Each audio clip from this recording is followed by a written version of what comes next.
Assalamualaikum warahmatullahi wabarakatuh. Salam sejahtera bagi kita semua. Yang saya hormati Ketua STIE Bapak Charlie Marlinda SE MAK CA. Yang saya hormati Wakil Ketua 1 Ibu Ranti Utami SE MSI AK CA. Wakil Ketua 2 Ibu Sri Kurnia SE AK MSI CA. Yang saya hormati Wakil Ketua 3 atas nama Bapak Imran Ilyas MM. Para dosen STIE Pembangunan Tanjung Pinang yang saya hormati, dan para panitia kegiatan PKKMB atau pengenalan kehidupan kampus bagi mahasiswa baru STIE yang saya hormati, serta seluruh rekan-rekan mahasiswa baru kampus STIE Pembangunan Tanjung Pinang yang berbahagia. Perkenalkan, nama saya Gusti Ketut Arta Suyasa, saya Dandim 0315 Bintan. Pada kesempatan hari ini saya diminta untuk memberikan pembekalan pada acara pengenalan kehidupan kampus bagi mahasiswa baru, khususnya tentang wawasan kebangsaan. Saya akan menyampaikan materi ini melalui video conference. Saya juga mohon maaf tidak bisa ketemu bertatap muka langsung dengan rekan-rekan mahasiswa dikarenakan kondisi yang tidak memungkinkan dengan adanya pandemi COVID ini. Baik, Bapak Ibu sekalian, rekan-rekan mahasiswa yang saya hormati, sebelum saya menyampaikan materi yang akan saya presentasikan, saya akan kupas sedikit terlebih dahulu tentang apa itu pengertian wawasan kebangsaan. Wawasan kebangsaan, wawasan berasal dari kata mawas dalam bahasa Jawa yang bermakna memandang atau melihat.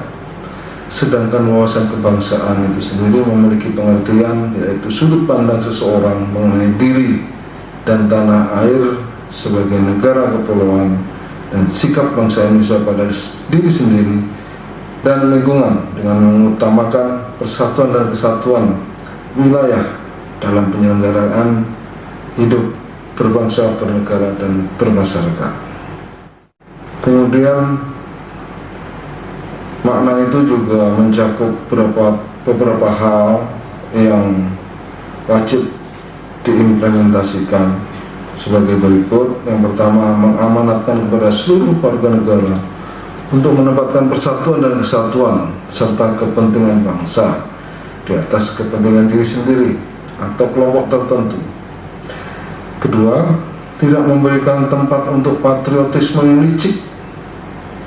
Ketiga, mengembangkan persatuan Indonesia sehingga bisa mempertahankan keutuhan NKRI atau Negara Kesatuan Republik Indonesia dengan berdasarkan asas Bhinneka Tunggal Ika. Keempat, negara Indonesia yang bersatu bisa mewujudkan bangsa yang maju, sejahtera, dan sejajar dengan bangsa lain. Kelima, wawasan kebangsaan harus selalu berlandaskan Pancasila sebagai ideologi bangsa Indonesia dan berhasil menjalankan misi di tengah kehidupan tata negara di dunia ini. Pada kesempatan sore hari ini juga saya akan menyampaikan khususnya tentang wawasan kebangsaan dengan dasar asas Bhinneka Tunggal Ika. Perlu diketahui bersama oleh rekan-rekan sekalian bahwa yang kita ketahui bersama, kita mempunyai 4 konsensus dasar. Kalau dulu disampaikan bukan 4 konsensus dasar, tapi 4 pilar. Saat ini sudah dirubah 4 konsensus dasar bangsa. Yang pertama adalah Bhinneka Tunggal Ika. Yang kedua, Undang-Undang Dasar Negara Republik Indonesia tahun 1945. Yang ketiga, Negara Kesatuan Republik Indonesia, dan terakhir adalah Pancasila. Ini adalah 4 konsensus dasar bangsa Indonesia yang kita miliki bersama. Esensi nilai-nilai kebangsaan yang ada di 4 konsensus dasar itu adalah sebagai berikut. Yang pertama, Pancasila. Pancasila memiliki nilai-nilai. Yang pertama, nilai religius, persaudaraan, keselarasan, kerakyatan, keadilan. Undang-Undang Dasar 1945 juga memiliki esensi demokrasi, kesamaan derajat, ketaatan hukum. Kemudian yang ketiga, NKRI, Negara Kesatuan Republik Indonesia, juga memiliki esensi nilai-nilai. Yang pertama, kesatuan wilayah, persatuan bangsa, dan kemandirian. Kemudian yang konsensus keempat adalah Bhinneka Tunggal Ika. Bhinneka Tunggal Ika ini memiliki esensi nilai-nilai toleransi, keadilan, dan gotong royong. Semua esensi nilai-nilai ini terkristalisasi menjadi nilai-nilai ketuhanan, kemanusiaan, persatuan, demokrasi, keadilan, pluralis dan multikulturalis, serta patriotisme. Saya akan mengantar, nanti kita akan bahas keempat konsensus dasar. Saya akan mengupas satu konsensus, yaitu tentang Bhinneka Tunggal Ika. Rekan-rekan sekalian, perlu diketahui bersama, dan saya yakin rekan-rekan sudah tahu, kita ini zaman dahulu kala pernah mempunyai sejarah memiliki kerajaan bernama Kerajaan Majapahit. Kerajaan Majapahit kerajaan terbesar karena mampu menguasai hampir 70% luas Indonesia sekarang pada saat itu, dengan Mahapatih Gajah Mada. Berikut sumpah palapa yang beliau ucapkan sebelum beliau menguasai Nusantara ini. Beliau tidak akan menikah, itu kalau tidak salah.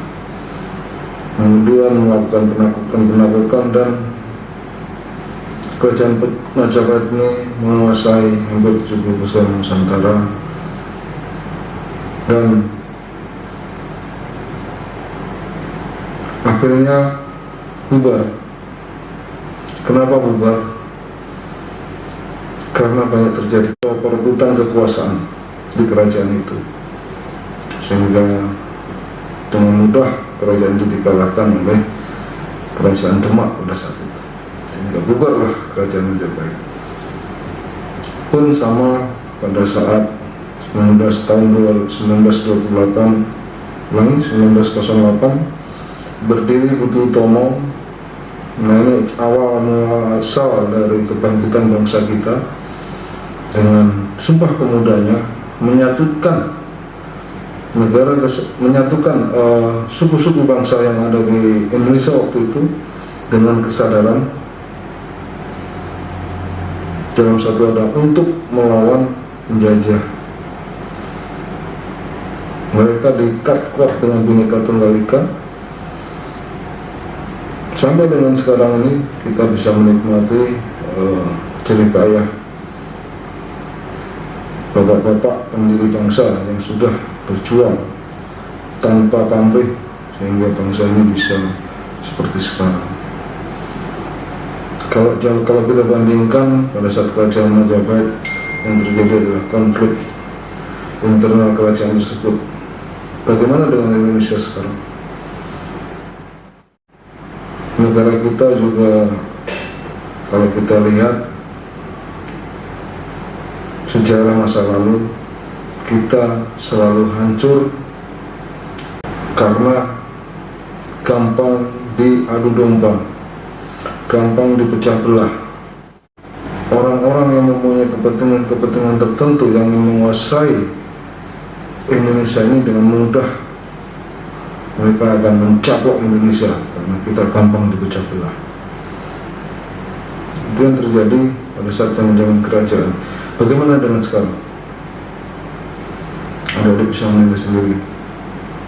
Apalagi dengan ancaman global sekarang yang terjadi melalui media-media sosial, media-media online yang tidak bisa dibendung. Berita-berita, entah itu berita hoax atau berita benar, kita juga harus selalu berhati-hati. Ancaman global ini sangat berada di depan mata kita. Rekan-rekan yang saya hormati, berikutnya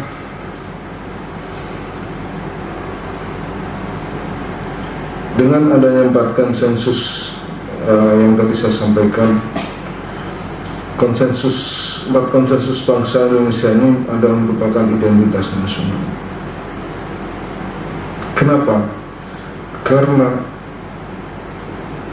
ini adalah 4 hal yang sangat mendasar yang harus kita pertahankan. Karena 4 konsensus dasar inilah menyatukan bangsa kita dari Sabang sampai Merauke. Di sini kita bisa lihat identitas nasional itu ada Pancasila, Undang-Undang Dasar Negara Republik Indonesia tahun 1945, NKRI, Bhinneka Tunggal Ika, burung Garuda, bendera merah putih, bahasa Indonesia, wawasan Nusantara, lagu Indonesia Raya, dan beragam kebudayaan dari Indonesia. Inilah yang menyatukan kita. Selain itu, rekan-rekan sekalian, nilai-nilai kebangsaan sangat penting kita mantapkan kepada seluruh komponen bangsa.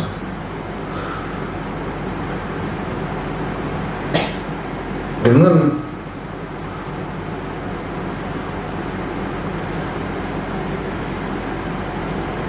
adanya 4 konsensus dasar ini yang merupakan perekat nomor 1 bangsa, khususnya Pancasila,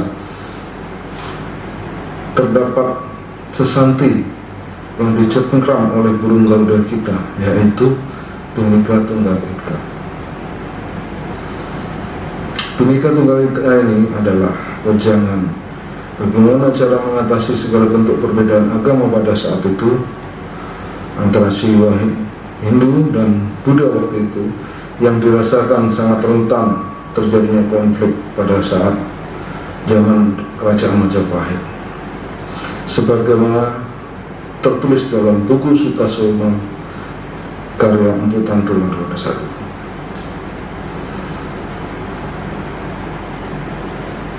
Jadi sesanti Bhinneka Tunggal Ika ini sebenarnya panjang, tidak hanya Bhinneka Tunggal Ika, tetapi ada sambungannya, yaitu Bhinneka Tunggal Ika Tanhana Dharma Mangrua.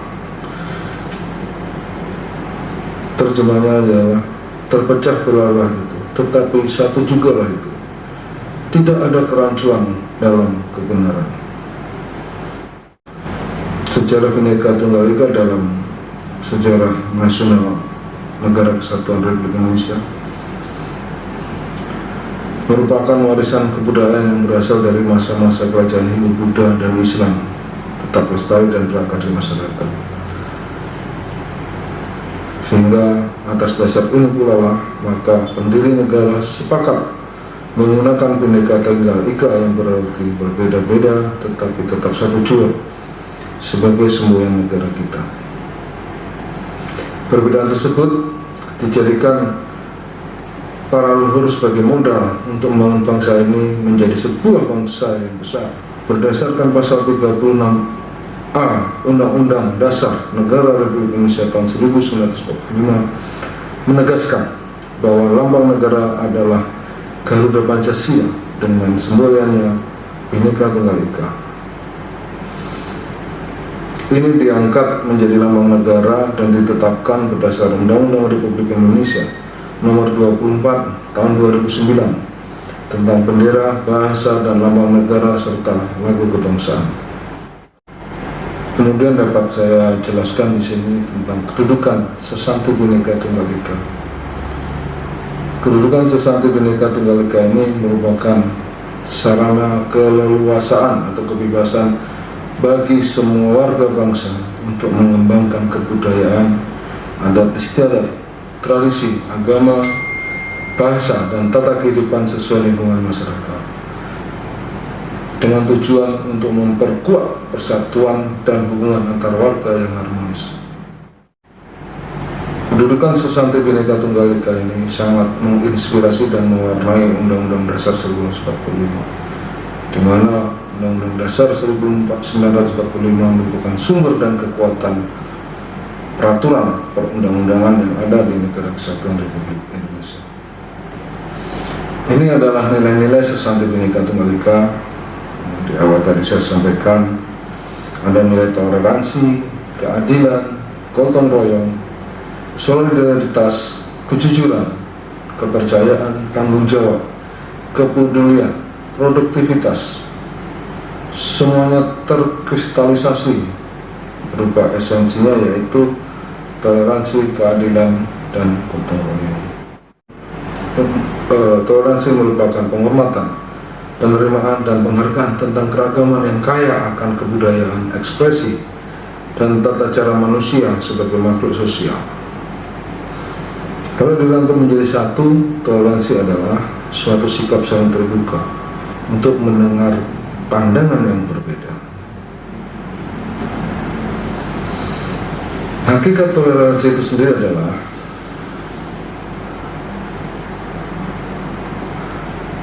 hakikat toleransi terhadap kehidupan masyarakat majemuk merupakan satu persyarat utama bagi setiap individu yang mengendaki kehidupan yang aman dan tentram.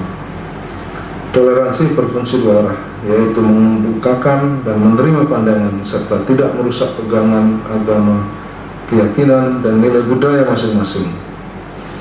Diharapkan dengan hakikat ini maka terwujudlah interaksi dan kepahaman yang baik di kalangan masyarakat majemuk melalui pendekatan yang harmonis. Toleransi yang terkait dengan agama dan budaya, khususnya masalah yang sering menjadi pemicu kejadian intoleran atau konflik adalah masalah internal menyangkut nilai-nilai agama itu, perbedaan aliran dalam satu agama.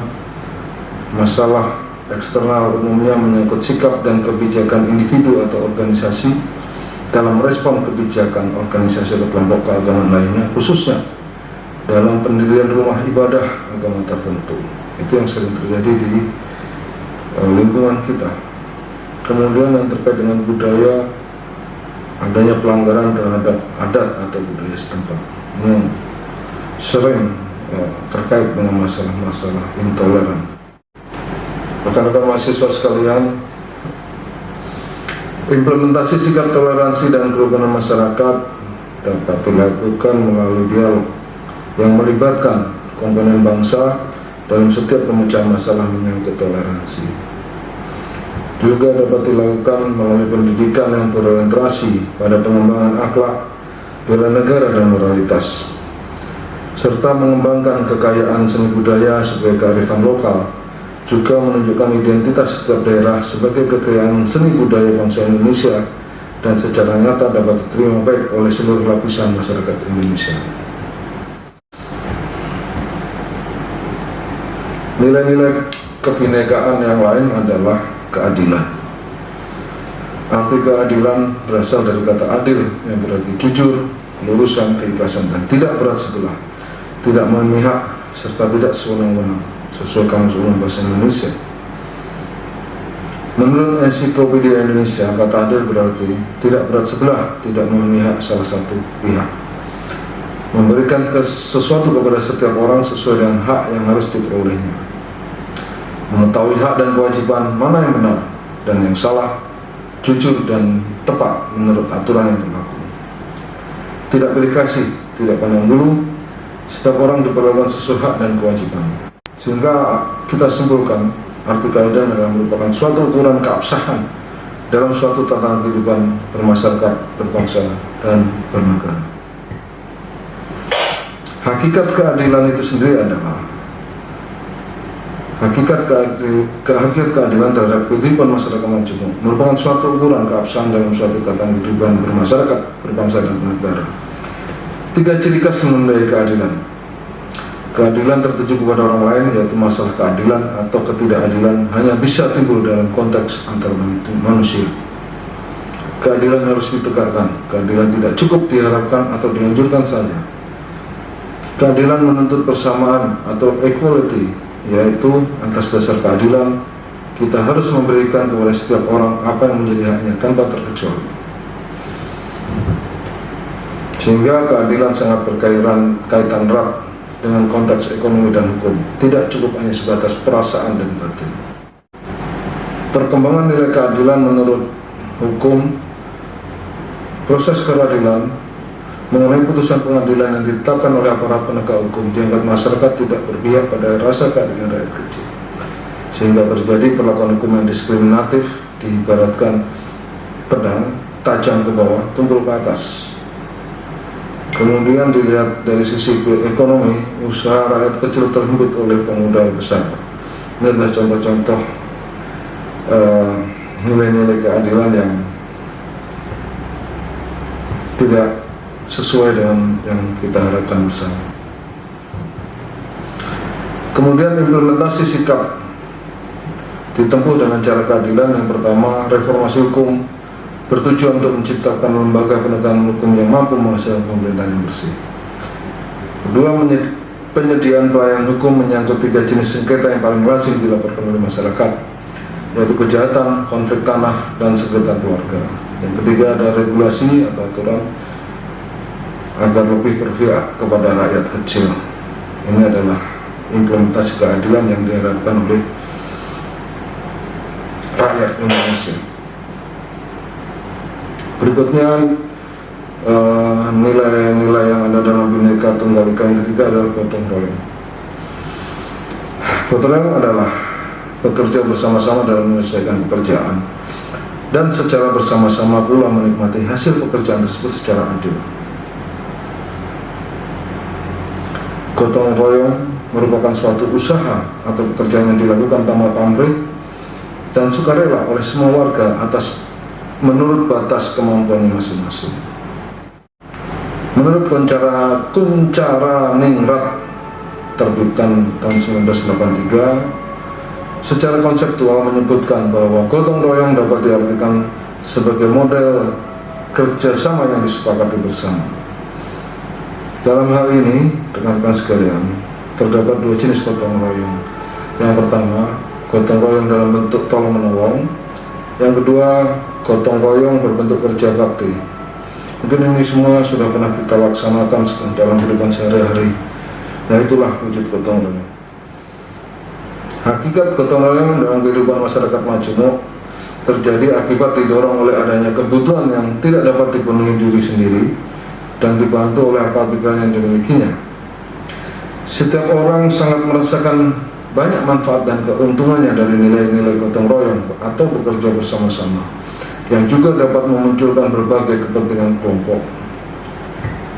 Nilai gotong royong itu sendiri merupakan salah satu wujud kebudayaan dalam bentuk ketergantungan dan saling membutuhkan antar individu dalam pemenuhan kebutuhannya. Perkembangan nilai gotong royong yang terjadi di masyarakat, bahwa masyarakat kota yang kita ketahui bersama semakin jarang melakukan gotong royong, namun sering partisipasinya diganti dalam bentuk uang. Masyarakat pinggiran kota dan pedesaan masih melakukan gotong royong, kerja bakti dan tolong menolong. Ada adik mahasiswa yang saya banggakan dari beberapa hal yang tadi di awal saya sampaikan, maka tibalah di akhir pembahasan kita. Saya akan menyampaikan satu kesimpulan bahwa Sesanti Bhinneka Tunggal Ika merupakan pernyataan jiwa dan semangat bangsa Indonesia yang menjunjung tinggi kesatuan.